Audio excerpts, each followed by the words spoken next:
Hello guys, welcome to my new blog. तो ये रहा हमारे सेटिंग और पूरा होटल का दिखाता हूँ।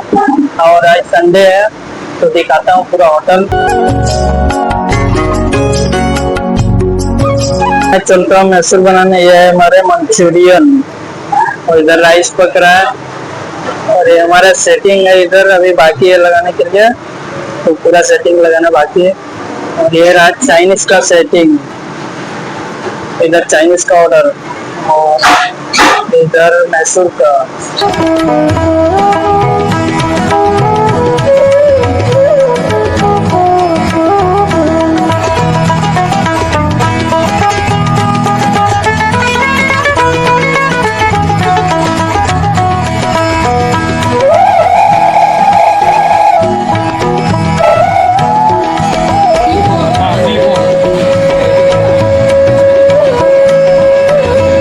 जो टेस्ट અમારો ભાઈ જોરદાર એક નંબર કાઈ નો ઘટે આમ બસ ખાવામાં એ જ વસ્તુ છે અને બધામાં એકદમ મસ્ત લાગવું જોઈએ। ટેસ્ટમાં બેસ્ટ યોગી ચોક ની અંદર અમે એવું વિચારીએ છીએ કે બધાને અમારે સારું અને સ્વસ્થ ખવડાવવું છે। ટોપ નંબર નું એક નંબર કિચન સફાઈ કામકાજ બધું સર્વિસ બધું એક નંબર કાઈ નો ઘટે ટેસ્ટમાં તો કાઈ નો ઘટે એક નંબર એકવાર આવ્યા જેવું કરું પાકું એકવાર આવે વારંવાર આવશે।